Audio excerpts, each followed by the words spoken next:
So long ago, eons, Hawaii was still hidden beneath the waves of the world's largest ocean, and growing hour by hour.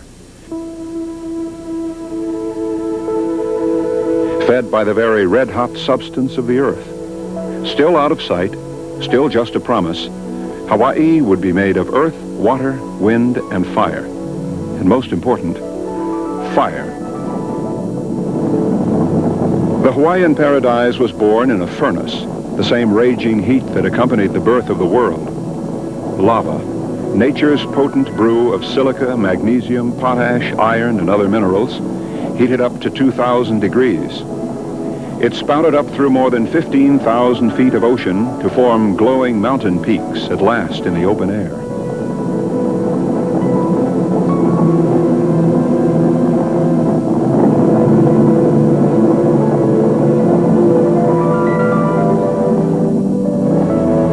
Conquered and cooled by the Pacific, the lava became dry land. In geologic time, all this happened hardly more than yesterday, about 25 million years ago.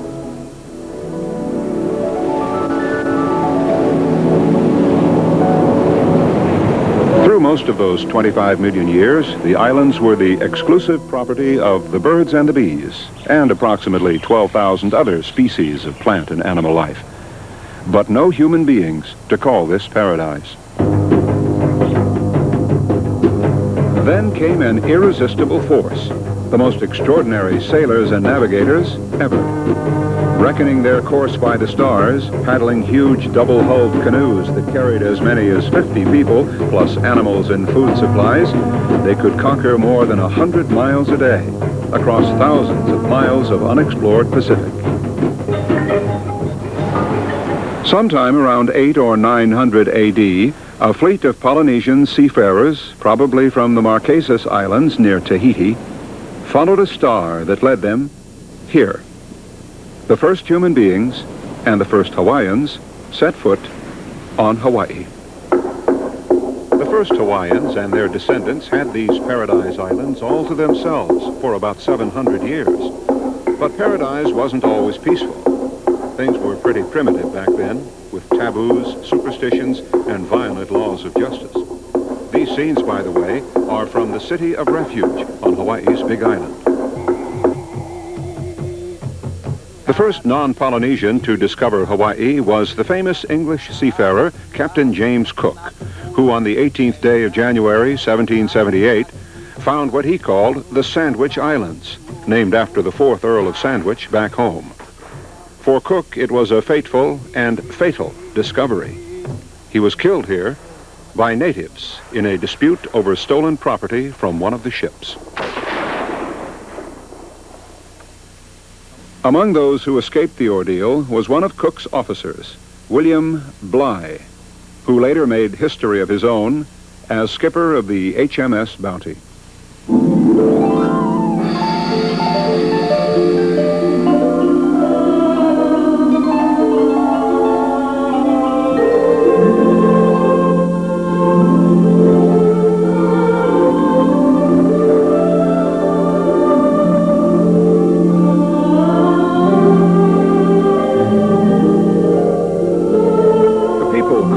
May have been, from his point of view, primitive, bound by rigid feudalism, superstition, and menacing taboos.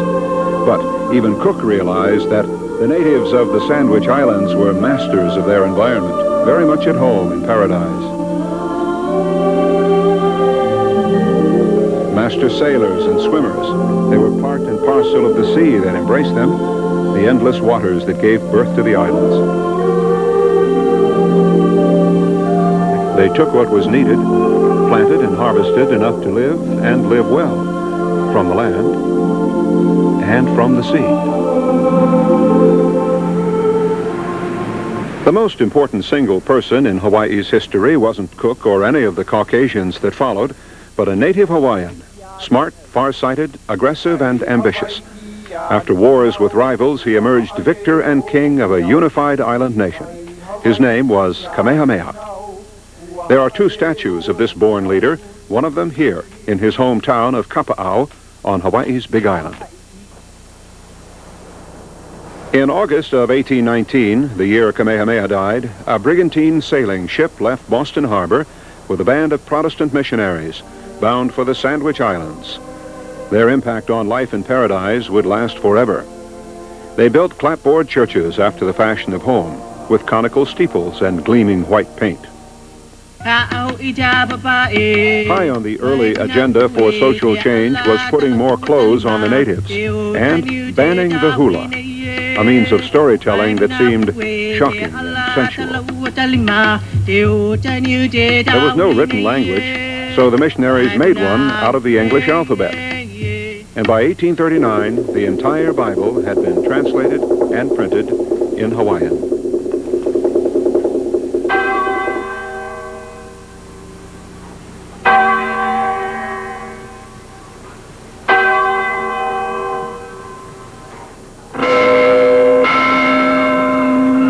Once again, the year 1819 surfaces in Hawaiian history. The year Kamehameha died, the year the missionaries, armed with hellfire, left Boston for paradise. In 1819, the first of a gathering armada of whaling ships called on Hawaiian ports, en route to breeding grounds of the sperm whale further west in Japanese waters. The whaling era sent a shock through the new organization of Hawaiian life under the missionaries. Whaling crews, lusty, hungry, and thirsty, demanded and found action in ports like Lahaina on Maui. Prostitution flourished despite the preacher's brimstone. At Lahaina on Maui, a sight that really evokes the 19th century heyday of sailing. The 2-masted brig Carthaginian, now a floating museum with exhibits on whales and whaling. And on Kauai, another symbol of days gone by, the Kilauea Point Lighthouse, a beacon that once signaled to ships far away in the night that paradise was just over here. What could be more agreeable than this? Sails moving with stateliness and grace over Hawaiian waters. A splash of color on a blue sky. Sunshine, trade winds, and freedom.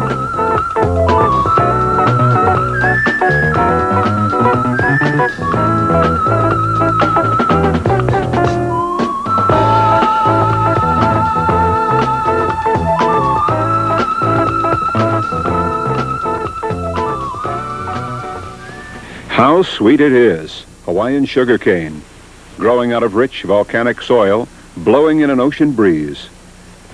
More Hawaiian wealth growing in the tropical sun, coconuts. If you connect the word pineapple to the name Dole, it's because a man named James D. Dole bought the entire island of Lanai in 1922 so he could raise pineapples.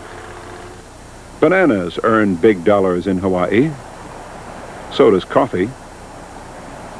And talk about a real native plant, taro. From the root of this plant, peeled and cooked and pounded, comes a dish called poi, one of the healthiest and least fattening of all starches. Here's something as Hawaiian as poi, enjoyed by the natives for generations before the advent of tourism. Surfing remains the glamorous sport here and always will. Why? Simply because the biggest and best-shaped surfing waves in the world are forever pounding down on Hawaiian beaches. Surfing is a year-round challenge in the endless summer of paradise, but technically speaking, it's the winter months that bring the year's tallest and most spectacular waves, a time of international competition and thousands of spectators. Now, speaking of Waikiki Beach, the traveler is dared to find a more congenial spot for cooling it in warm tropical sunshine. Why are all these people at Waikiki? Kamehameha the Great understood.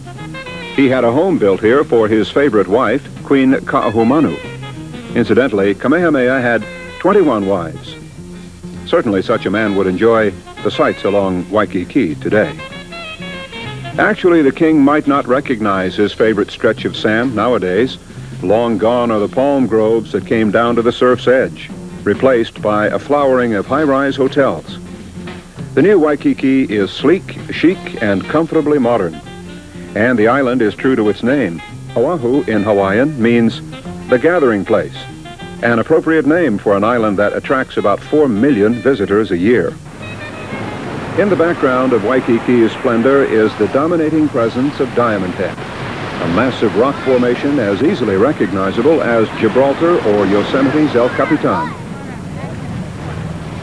The natives used to call it Leahi, which means brow of the yellowfin tuna. Modern-day imagination has some trouble visualizing that. Anyway, Diamond Head is the name given to Leahi by British sailors who believed they had found diamonds there. Actually, there were calcite crystals. For most vacationers, there's simply not enough time to explore the islands by boat, and so the joy of island hopping is almost exclusively an airborne experience, and an exhilarating one at that. Right now, let's head north and west from Oahu's gathering place and soar a mere 90 miles to the stunningly beautiful island of Kauai. A majestic wilderness of stone canyons, lush forests, waterfalls, beaches, and fewer tourists. No, we are not in Arizona, and this is not the Grand Canyon. It's Waimea Canyon, running down the western third of Kauai, in some parts a mile wide and 3,000 feet deep. Patiently chiseled out of volcanic rock over the centuries by the Waimea River.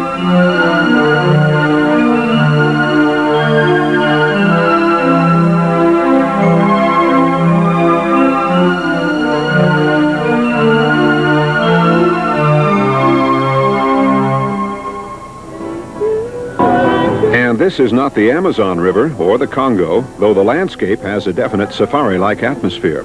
It's the Waimea River, and we're on our way to the Fern Grotto.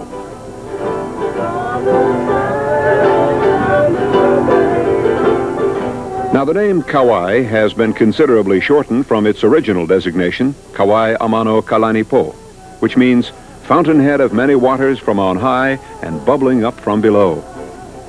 Many waters is a good way to describe the tropical splendors of Kauai. On the windward side of the island, rainfall can be phenomenal. In fact, this is one of the wettest spots on Earth, and this is also the greenest of Hawaii's islands. Rain, sun, the richest of soils, and time all combine to make the Fern Grotto a veritable greenhouse. One of the reasons that Kauai is known as the nearest thing to Eden, officially nicknamed the Garden Island.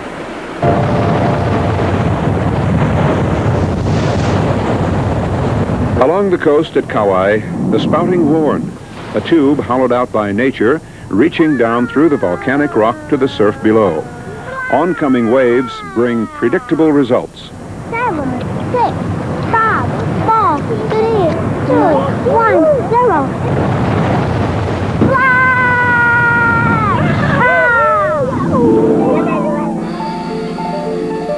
The Napali coast of Kauai, a dazzling length of beach 14 miles long, towering cliffs, deep, pristine valleys that empty into the sea on deserted beaches. It's been said that Kauai is the Hawaii that most visitors seek but never find. Only 90 miles, a few minutes by air, from the throngs at Waikiki. In the air again, let's swing south over our Paradise Islands and head for Maui, which is also about 20 minutes by plane from Honolulu, but in the opposite direction from Kauai. Maui was named after the old Hawaiian demigod who, like the Greek Prometheus, gave fire to mankind. There's still evidence of Maui's generosity in the 10,000-foot-high dormant volcano Haleakala, a name which means House of the Sun. Once a boiling cauldron of molten stone, the crater is now steeped in sunshine and silence. Down from the crater into the refreshing coolness of the Iao Valley, another of Hawaii's state parks. Misty, fertile, lush, and dominated by a green-clad spire of stone known as the Iao Needle. Here's a vivid lesson on what happens when rain mixes with endless time and goes to work on the bleakness of a dormant volcano. Water, emptied from the clouds onto Maui's House of the Sun, pulled relentlessly toward the sea, finding graceful expression in another area of Haleakala Park, a place known as the Seven Pools, a succession of cascades that come to rest temporarily before making another plunge. There you go.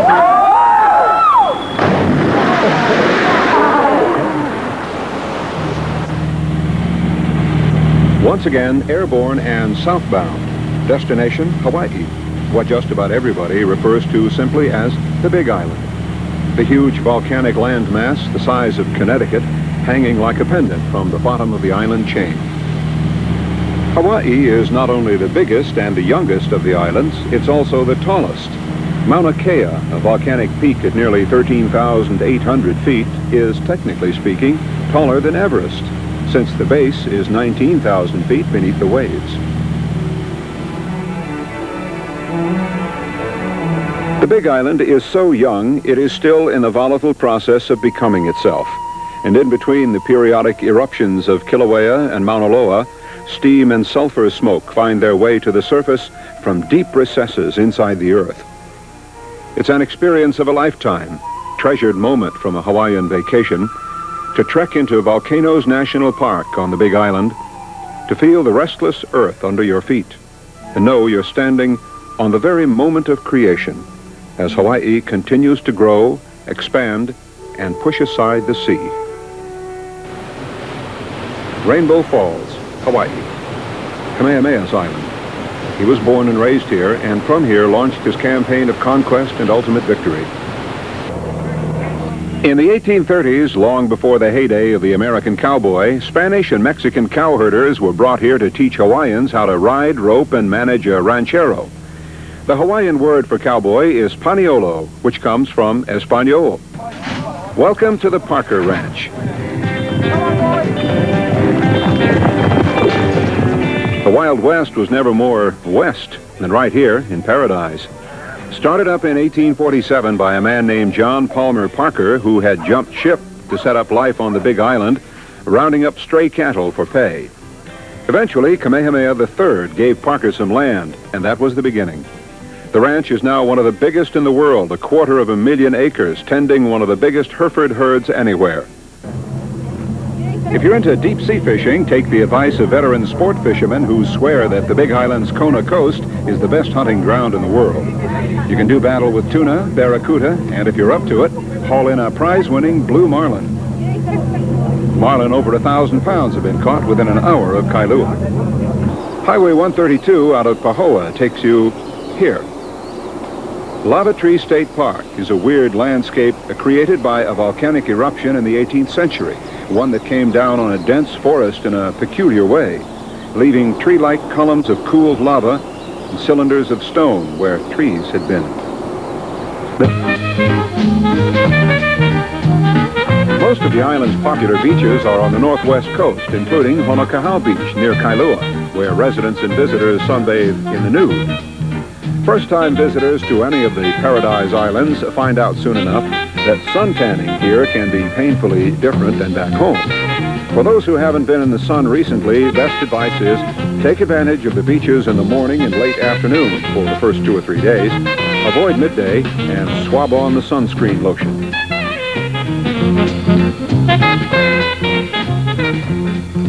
Heading back to the capital now for parades and celebrations as we pay respects to the USA's 50th state and its people, as we remember Pearl Harbor, as we do more exploring into Oahu's visual delights and physical pleasures, windsurfing, snorkeling, and cap off the whole adventure with a luau.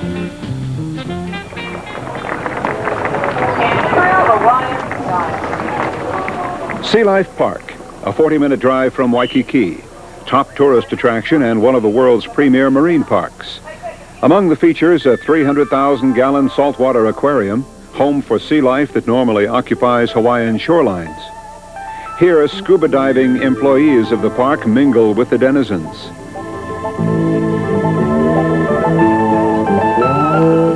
Meantime, on the surface, a new show begins every 2 hours, starring dolphins, whales, and trainers who are as much as home here as the sea mammals.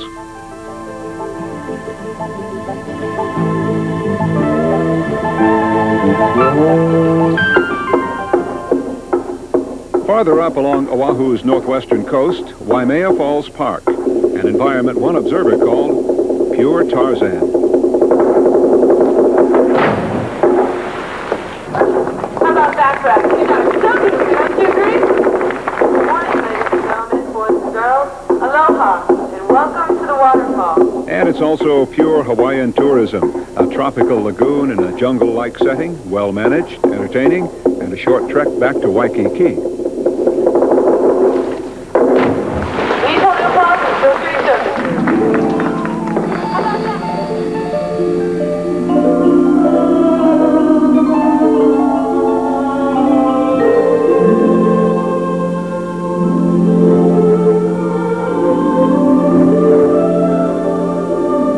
When evening falls on Hawaii's capital and cool breezes blow in from the Pacific, visitors mingle with the locals on Honolulu's main drags. There's no shortage of things to do at night, especially in Honolulu's clubs and theaters. But the dark never really competes with daylight in paradise, and the habit of early rising, as we're about to see, has a special reward here.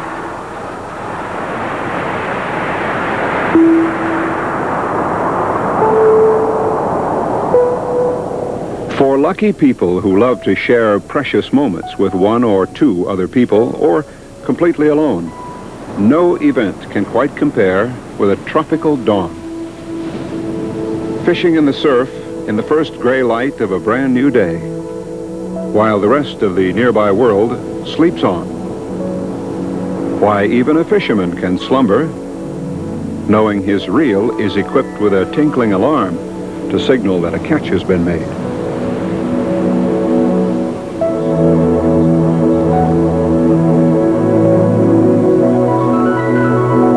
Honolulu slowly begins to rouse itself for another day of work and play in the endless summer.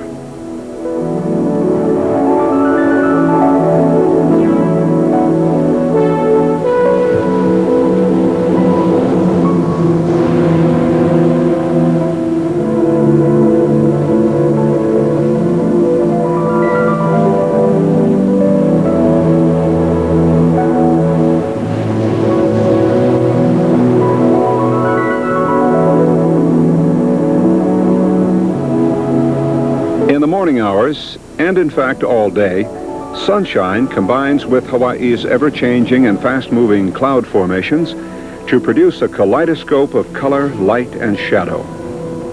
Things can go from Technicolor to black and white to pastel to steel gray and silver and back to color again and again, all in the space of a few hours.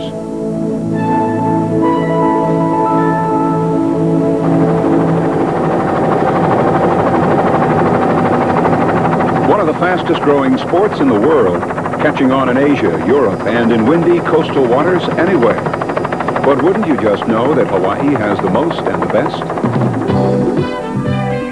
On Oahu's windward coast, there's a beginner school in surfing where you can watch the whales go by as you're learning to skim the waves. Some of the most advanced techniques of the sport, like wave jumping and surf sailing, have been invented and perfected right here. Lessons run about $25 for a 2-hour session. Another benign aspect of learning to windsurf in Hawaii, onshore breezes tend to keep the novice from being swept out to sea. Windsurfing, Hawaiian style.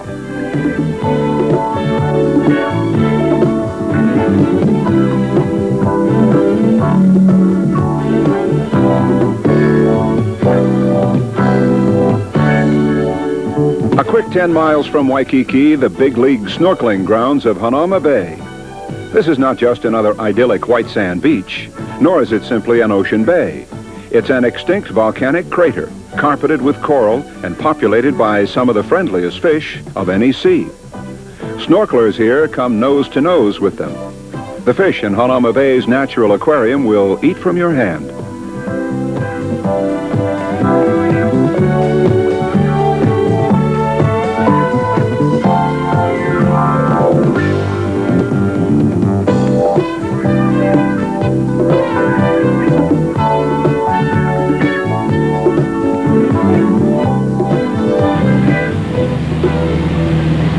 Of all the events that have made Hawaii unique in history, special in the eyes of the world, and dear to all Americans, it was the event that occurred on the 7th day of December, 1941, on the island of Oahu, on this spot.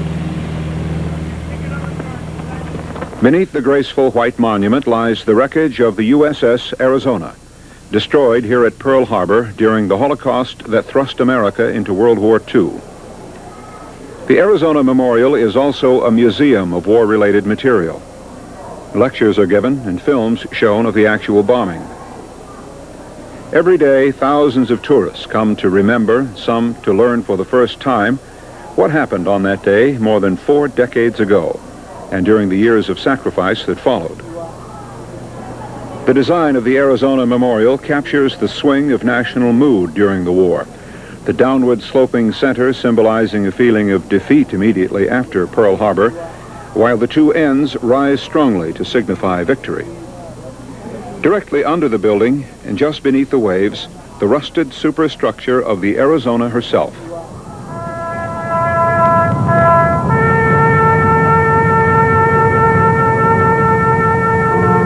The ship still holds the 1,102 officers and enlisted men who went with her to the bottom of the harbor. The day following that long-ago Sunday morning attack, President Franklin Roosevelt spoke the words which still ring over the Arizona. Yesterday, December 7th, 1941, a date which will live in infamy.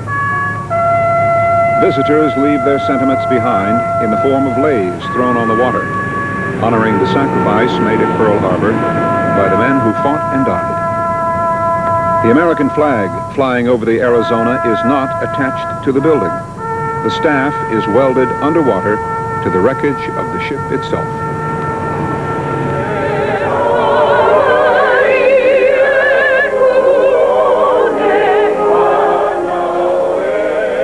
Aloha. It means love and affection, greetings, and also farewell. An adaptable word, like the people and the islands themselves. We've covered a good deal of history in this narrative, reaching back 25 million years. But before we say aloha again, just a few words about these Americans called Hawaiians. Half the population is either Caucasian or Japanese. 28% are of mixed race, that is, part Hawaiian. 10% are Filipino, and those of pure Hawaiian blood, just 1%. The peaceful ethnic diversity of these numbers is charming to behold. The face of Hawaii adds luster to the words inscribed on a certain statue half a world away in New York Harbor. It was on March 7th, 1959, at 4 minutes past 10 o'clock in the morning, Hawaiian Standard Time, that Hawaii became the Aloha State, and Americans the world over added another star, the 50th, to the Stars and Stripes. Till next time in paradise, aloha.